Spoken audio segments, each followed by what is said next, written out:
Immortals of Aveum is a first-person shooter that trades guns for magic, set in the unique fantasy world of Aveum, where an ever-war rages between those that seek to control that magical power. It's the first game from Ascendent Studios, and they partnered with EA to get it published. It's notably one of the first games to launch using Unreal Engine 5.1, and they're asking for the full 70 monies for the console versions. Is it worth it? Maybe this review will help you decide. My opinion of Immortals of Aveum followed quite a clear and unexpected trajectory as I magicked my way to the finish. My early notes on the game are fairly scathing. They're just filled with things that the game does wrong, details that left me underwhelmed. But by the end of my game, the impression had flipped entirely. All of my notes are suddenly positive. I came away really impressed. I came really close to dropping this game at the start, and if I had done so, I would have missed out. The reason that the beginning of the game feels so underwhelming is because it really exposes the weakest elements of the game. There's nothing sandbox about Aveum, there's no hints of immersive sim, but the game opens in a bustling district with NPCs everywhere, and the extent to which they completely ignore you, even as you stand in their dinner and shoot them in the face, it's hard to reconcile with the quality that the game's price implies. When you start unleashing magical devastation upon the lands, and the lands don't really care, they remain static. Only the crates that are specially marked can actually be broken, and no exertion of might or magic can even move a potato. Again, hard to reconcile with the assumed quality and ambition of a full-priced game. The opening areas are also the most artistically unappealing. They're supposed to paint a magically ravaged world, but it all feels kind of bland. Highly detailed quality assets, all brought together without much coherency or flair. There's some impressive set pieces early on for sure, and a reasonable drive and pace to get you on your way, but for every good thing that it does, I was quickly met with disappointment as soon as I strayed even slightly from the highly directed path that it sets out. By the end of the game, all of that negativity had washed away, eradicated by the strong character-driven story, a story carried by talented actors that actually sticks its landing and ends on a satisfying note. Those bland opening areas still linger, but the journey takes you to far more interesting places, and in doing so it recovers a lot of the coherency that felt absent at the start. The pacing is well curated, and as you progress you get a constant development and expansion of your combat tools. Basically, the further I played, the more the strengths of the game drew focus away from the flaws. By the end you still can't lift a potato, but once you grow accustomed to impotency you can focus on the other things that matter. Don't clip that line. Let's have a deeper look at the components that make up this game, what it does well and what it doesn't, and ultimately, what score am I going to award in my first review? The game sells itself as a first-person shooter that switches guns out for magic. Something fun? You walk towards your doom. Doom and I are old friends. You could take that to mean that it's a first-person game and you cast spells, and you'd be right, but it's more than that. The core offensive magic really retains the properties and feel of a gun game, right down to having reloads and recoil. Magic does lend itself to some cool utility and abilities though, and those supplement the flow of combat really nicely. The world of Aveum has 3 types of magic designated by colour. Blue magic is kinetic, red is rage and energy, green is time-based, so it includes the power of restoration and death. You equip a sigil of each colour, and those are essentially your guns. Each sigil fits the properties of the magic colour, but there is variety within them. So the blue sigil is loosely equivalent to a rifle, but you might have a variant that feels like a scout rifle versus one that feels more like a rail gun. Red covers shotguns and explosives, and green is quick-fire homing projectiles. I definitely had firm favourite types within each colour, and I could see somebody else preferring a different magical loadout altogether. Beyond the primary weapon, the schools of magic also play into utility abilities and offensive spells. So you've got core abilities, totems, mana spells. There's a lot going on, and I don't want to turn this into a basic how to play instruction set. The point I'm really trying to get to is that you end up with a lot of abilities, a lot of utility. And what's remarkable to me is that all of them are relevant and useful in a way that felt really natural. There's very few combat mechanics that forcibly dictate that you use certain abilities, not really any combo mechanics, and yet I found myself using pretty much everything that I had at my disposal without a second thought. Not because I had to, but because I wanted to. And that really stood out as good design. Where magic felt disappointing is in the total carnage and destruction of everything around you, or rather the complete lack of it. There are almost always a few crates and barrels that are marked with magic runes, and those will smash apart if you shoot them. But beyond those, the environment is completely immune to your magic. I look at a game like The Ascent, where almost every surface has a destructible veneer, and I just think that something like that would have made a huge difference to the feeling of power in this one. It at least needs a bunch more items and props that have physical properties. As it stands, the magic lacks impact. It feels a couple of notches less powerful than household fireworks. Speaking of the world reacting to your magic, puzzles and exploration are heavily featured and not really my favourite thing ever. The world is absolutely littered with switches that are attuned to the 3 kinds of magic. Doors will be sealed until you find and shoot these switches with the appropriate magic colour, and those switches might have timers running to spice things up a bit. There doesn't seem to be any particularly compelling in-universe reason for those puzzles to exist, let alone be prominent on every path you might want to take. You just need to do it because game. I can't say I found that the puzzles to be a highlight of my playthrough. None of them were too obnoxious and they didn't really hold back my progress or hamper my enjoyment, and really, it is a game, so asking the player to do things because game isn't a crime. I think if I take the puzzles in isolation, they're pretty weak, but then I have already said that the game is paced very well, and respite from combat while you look for the green gem on the backside of a pillar is a part of that pacing. It's also worth noting that these puzzles aren't moved along by following markers on your HUD or an obnoxious protagonist loudly offering up progressively more obvious hints, so the natural visual cues and design must be competent. Your adventure through the story takes you through a very linear, guided path, but along the way there are opportunities to wander off the beaten path to look for treasure and challenges. The whole thing is also built with some light Metroidvania hooks, so a lot of those avenues off the beaten path will be blocked on your first foray, but you're gently encouraged to revisit them later when you have the requisite ability to go further. One thing that I did find quite neat is that as you reach the later stages of the game and you have more power to traverse, the previously distinct areas of the world, they do sort of fall into place and the world of Aveum comes into focus. The disparate zones take form as one entity. Generally, aside from the gamey puzzles spread throughout the lands, the world of Aveum is well thought out, and it seems to have a carefully considered and consistent lore to underpin the story. That wasn't apparent in the opening stages of the game at all, but it comes together in a big way by the end. There are quite a few notes and tomes scattered around to help shed light on things, and I found those a bit dry and tedious. That's a trap that loads of games fall into. Deep consistent lore kind of speaks for itself without artificial diaries trying to spell it out. But the lore that is delivered through gameplay and cutscenes, it holds up really well. The central story is quite mainstream Hollywood in its tone. At its heart, this is a simple hero's journey, building up to increasingly high stakes and ever more epic set pieces, but always holding on to a bit of humour and told off the back of some endearing characters. There's notes of classism and discrimination, but nothing particularly nuanced or thought-provoking here. Despite that apparent simplicity and familiarity, I consider the story to be the game's biggest triumph. It twists and turns just enough to keep me interested, drives forwards at a good pace, and finally arrives at a pretty satisfying conclusion. But it would be nothing if it wasn't carried by a talented cast of actors. Gina Torres headlines the cast, and you'll probably recognise her from various things, but her character Grand Magnus Kirken just projects authority and pragmatism. She's fantastic throughout. The protagonist, Jack, is acted by Darren Barnett, and he hits the typical scrappy but determined, cocky but good-hearted hero notes really well. Indeed, the whole main cast nail their roles, and the metahuman tech and high-quality mocap ensure that they're at their expressive best throughout. The script does occasionally betray them, bleeding through the fourth wall or just not sitting quite right, but by and large, it's good stuff. There is very little in the way of storied side content, and I guess that might bother some people.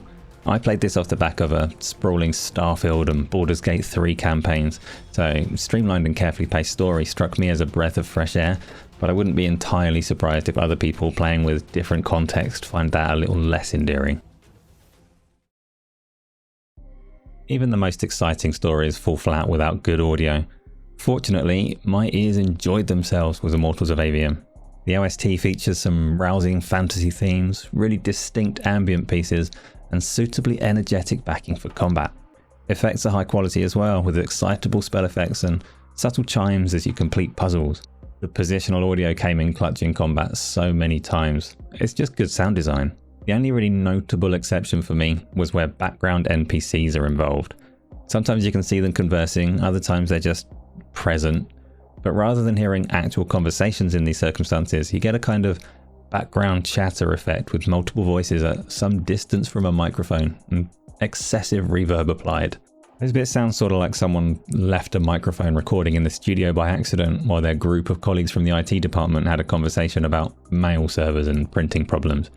It's a weird failing in an otherwise exceptional audio presentation. So, it's linear, it's cinematic, it's a first-person magic shooter.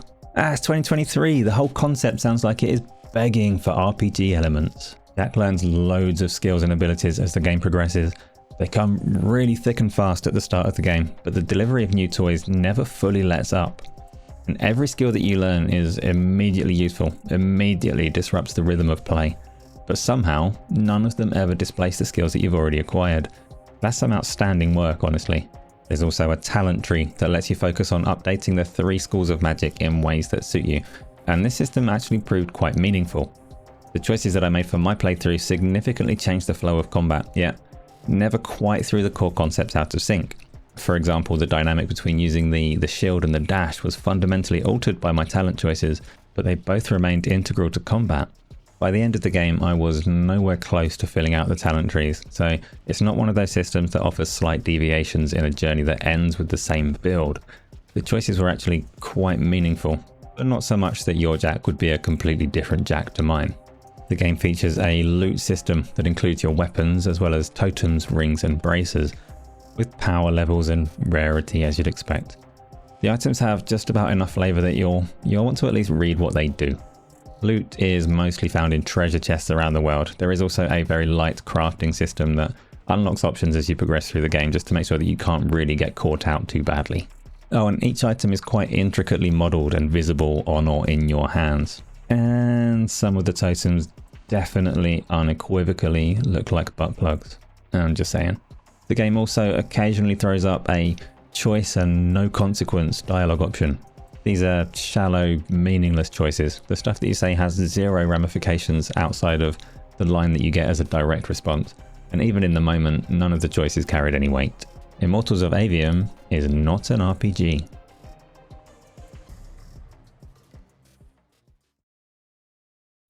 Immortals of Aveum is something of a pioneering project insofar as it's one of the very first games to show off Unreal Engine 5.1. And Ascendant went all in here. The game uses every new headline feature. Lumen, nanite, metahuman, geographic partitioning. It's an all-singing, all-dancing showcase, for better or worse. Lumen is responsible for all of the lighting and at times it is sublime, particularly as you progress through the later parts of the game. Lumen is hugely demanding, but it is also key to the game's aesthetic. For me, it seemed to be the cause of some image instability on my PC, with weird triangular shadows attacking landscapes and actors in gameplay and cutscenes alike, only 5-10% of the time, but noticeable. I also feel that while Lumen is used everywhere and defines the whole look of the game, it's also somewhat underutilized in the area that I most expected it to shine. The game features colourful spells being thrown all over the place, but the light that they emit is really subtle. They do emit light, you do take the performance hit, but it's barely noticeable. I'd have liked to have seen spells really dynamically lighting up the landscapes, even more so when they can't damage those landscapes. But I can't really notice that they do unless I find a dark corner and jump around like an idiot. Nanite is how the engine handles high polygon assets, mapping details to pixels perfectly and throwing out the concept of level of detail scaling. And sure enough, Immortals of Aveum packs in high quality assets. But this feature gets crushed to the point of irrelevance on console, where the struggling resolution just guts the detail out of most scenarios. It's a lot harder to say whether it's worth the performance hit in the PC space, but I'm not sure about it. Metahuman, I already talked about the featured voice actors and the quality of mocap. The skin texture is great, the muscle deformation in their face, it's unequivocally top notch. Outside of the main cast of characters, the less consequential NPCs are, they're okay I suppose, they get the job done. Their shortfalls are around interactivity, but that isn't a result of Unreal's metahuman.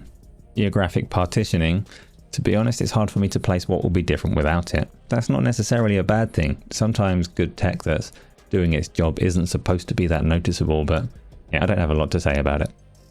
With all of these features in tandem, your hardware has to put in some serious work. And performance, this might be a sticky wicket, which is a term that I would never ever use because I don't play cricket, but for some reason one of the characters in Immortals of Aveum uses that phrase, and as far as I can tell, cricket doesn't even exist in their universe, so I can surely get away with it. Immortals of Aveum is heavy to run, heavy and inconsistent. On my high-end PC, it's great most of the time, but then it really struggles and tanks in certain places. Weirdly though, the performance dips aren't usually during the prettiest sections of the game.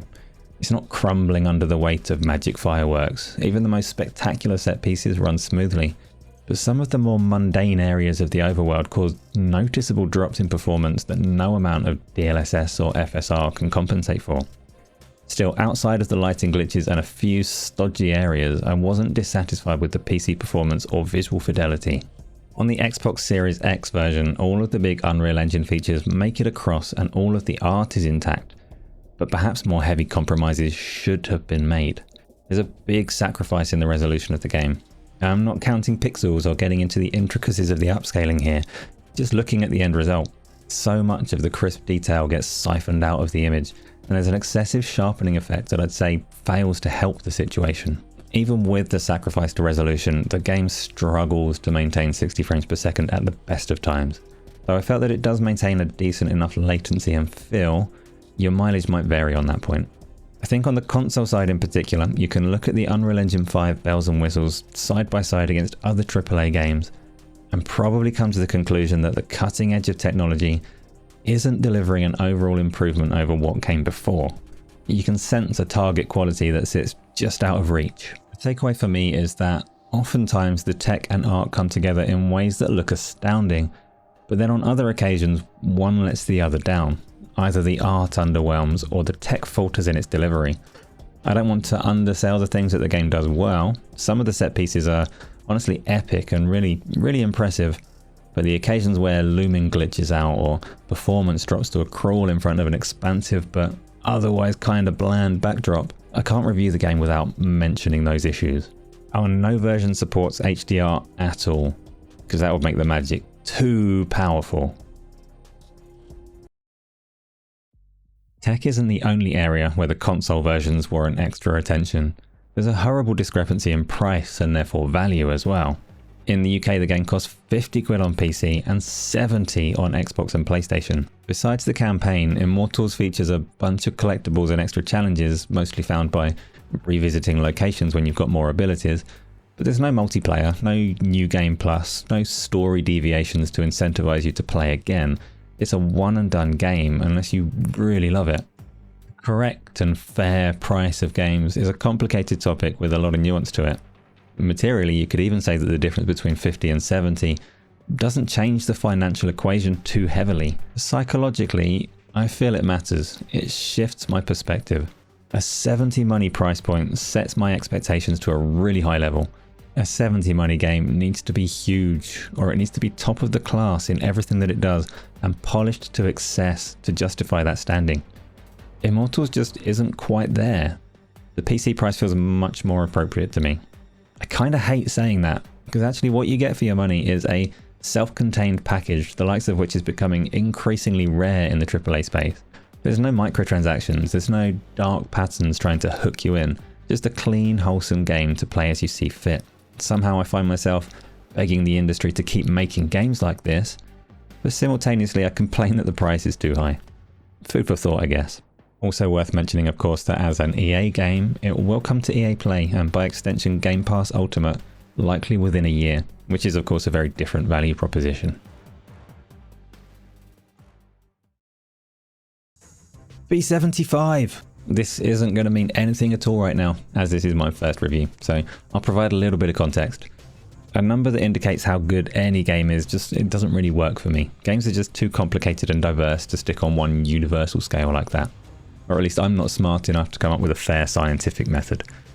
But I feel that ratings do still serve a really clear purpose, so I've tried to devise some sort of system that gives you something at a glance. I give a letter grade, or I guess a kind of class that indicates the scope and ambition that the game shoots for, and a score out of 100 that indicates how effective the devs were in their execution. It's not a perfect system, but hopefully as I build up more reviews, these ratings will start to hold some meaning. Anyway, I'm definitely just rambling now. I give Immortals of Aveum a B for its scope. It's not trying to be everything for everyone, but it definitely aims for the top tier in the areas that Ascendent Studios prioritized. The stuff it gets right carries weight, but so too does the stuff that it gets wrong. So Immortals gets a 75 for execution, so that's a score of B75. And I'll reiterate again, I really liked the game. That's it for my first review. If you've made it this far, then thanks. I'd love to hear your thoughts on the game, but also any feedback on my review format. See us out, Jack. Shut the fuck up, you obsolescent buffoon! Cheers.